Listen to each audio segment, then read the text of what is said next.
What's up everybody, Black River Fox here, and the time has finally come for PlayStation to wake up and go, hey, can I join this party?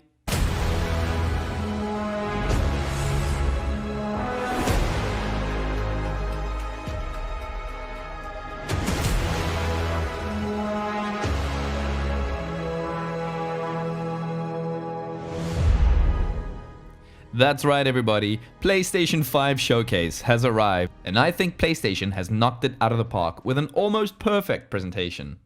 So let's discuss what they actually showed, because we got some cool game reveals, as well as some surprise reveals, and the inevitable price drop. So the showcase started off strong with a game that we'll hopefully be playing in the next 16 years. Final Fantasy 16! What an amazing way to start off a showcase with a extremely strong console exclusive. And this latest title in the Final Fantasy saga looks like it's taking us back to a strong story set in what looks like a more medieval kind of setting. And I must say the tone is actually pretty dark. I mean, you got some blood spatters, you got some fire boys, and you got some dragon monsters. I love it. This is a perfect way to start this showcase. It looks like they've completely overhauled the combat, and I can just hope that they fix the open world, because the last title in the series was really fetch questy, and I'm not about that. We've got so many open world games nowadays, and open world fatigue is a real thing. So I hope Final Fantasy 16 really sets himself apart and brings us something super fresh. Next up, we got a really cool look at Spider-Man Miles Morales from Insomniac Games, and this is a title that I'm personally really looking forward to, and this is also going to be available on release, so at least we're going to have something to play. The trailer started off strong with a vibrant winter street fair. You got people dancing, you've got reflections in the puddles, you've got people straight up looking like jellyfish with these beanies. We also got a good gameplay sequence that played off on a bridge that really showed off Miles Morales' new moves. I'm talking lightning everywhere. I'm talking slow motion webby combos. It looks fantastic. I love the way this game looks. I'm really stoked for this. And of course, what is a Spider-Man trailer without a nice homage to every single Spider-Man movie that we've had, where Spider-Man has to hold together two heavy things like he's super glue. Next up, we had a trailer that took me completely by surprise. Out of nowhere, we get a great look at the new game set in the fantastical Harry Potter universe, Hogwarts Legacy. That's right folks, whip out your wizarding wands and transport yourself to the time before Harry Potter, before the Voldemort, before all of that, which I think is a smart move. We're finally getting an RPG set in this universe that's ripe for crafting your own adventure. You'll be able to sort yourself into a house, wander the secret halls of Hogwarts, and you will also be able to travel to different locations, secret locations and known locations in the Harry Potter universe. Also, freaking dragon. Next up, we had the brand new film from Michael Bay that features all the explosions, all the flippy planes and explodey cars. It's Call of Duty Black Ops Cold War. Now, this isn't the game that wets my whistle, but what's really cool is PlayStation 4 owners will be able to download the multiplayer alpha starting on Friday, September the 18th. And it will extend through the weekend, so you will actually get your first taste of this game right now. We also got a brand new look at Resident Evil 8 Village, and this trailer sets the scene, sets the mood, shows us a beautiful setting, which I think it suits Resident Evil much better than the previous one, and also some really angry village folk. I'm getting a really cool Resident Evil 4 vibe out of this trailer, which is great because a lot of people love that game. The only difference here is that this is of course going to be first person, which suits me just fine. Next up, we got another fantastic in-depth look at the gameplay of Deathloop, Arcane Studios' new title.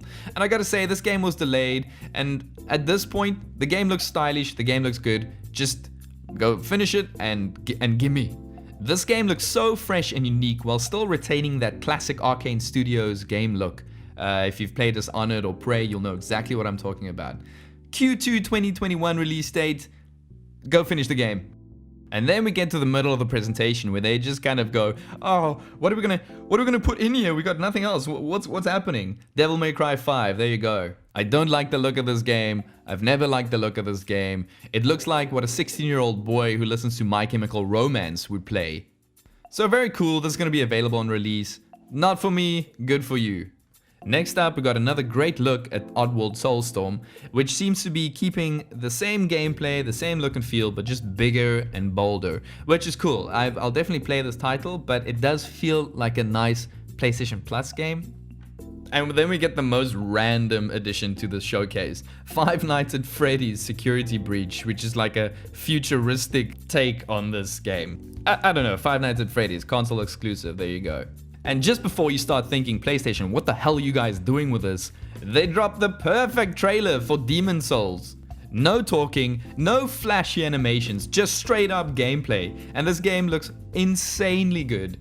Honestly, at this point, I'm surprised that Bluepoint Games hasn't been gobbled up by PlayStation, because this studio is doing some great things with the remasters. The lighting, the character models, the movement, everything just looks so much better. This is the first time that I'll be playing Demon Souls, so I'm really happy about this.